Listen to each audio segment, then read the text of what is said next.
Okay. Hey, I wanted to share a little bit of Pastafarian interpretation with you all today. So, I've got a list of the 8 rathers. For those who don't know, these are commandments from the original holy text. Each one starts with the phrase, "I'd rather you not." And so they're called the rathers because of that. The idea is that these are not commandments, they are condiments. They're recommendations about how we could choose to live our lives, but Pastafarians aren't required to do this. And of course I should point out that even by acknowledging that the holy text is biased, I am implicitly endorsing a reform stance, and that's just how it is. So the first rather, as I interpret it, is that belief in the flying spaghetti monster doesn't confer any benefit.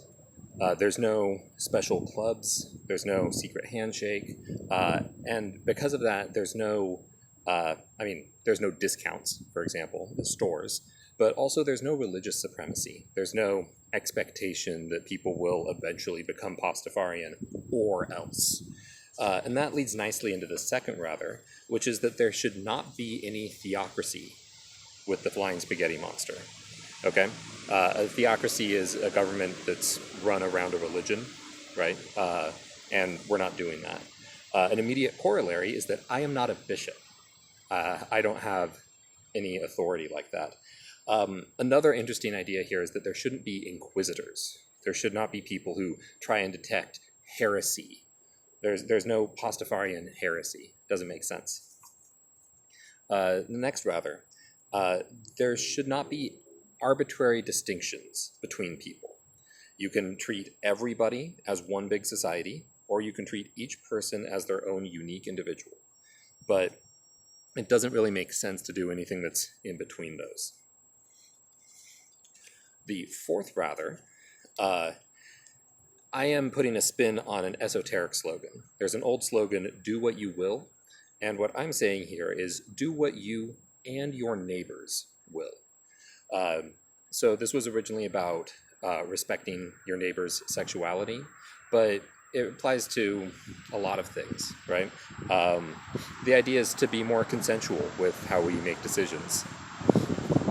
The fifth, rather, always be prepared to challenge bigotry.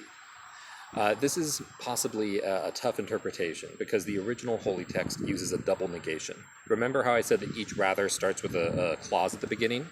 And that clause is, "I'd really rather you not." So it's a negation. The original wording of the fifth rather is negated again, creating a double negation.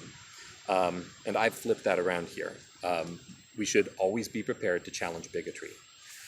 The sixth rather, nice and short, no churches, no land holdings, pay taxes if you do hold land, but in general, no churches. And again, as an immediate corollary, I am not a minister. I am not a parson or anything like that. And in the same vein, the seventh rather, no prophets, right? So no forced conversions, no proselytization, no big revelations where somebody says, "I have heard his noodliness and therefore I will tell you what to do." None of that. And additionally, there's no evangelism, no going around and telling people that they need to convert.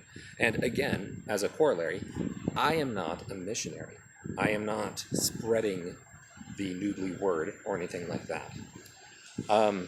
And finally, our last rather, eighth rather, no coercion, only consent. Just like with the fourth rather, this was originally about sexuality, about sexual coercion and sexual consent, but again, more broadly, it's about how we communicate with our neighbors and how we make decisions communally as a group. That's all that I have. Hopefully this was short, sweet, and didn't take up too much time. Because these aren't supposed to take up too much time. These are optional, important, but short ideas about how to live life. They're not big, long novels, because no one has time for that. I'll talk to you all later.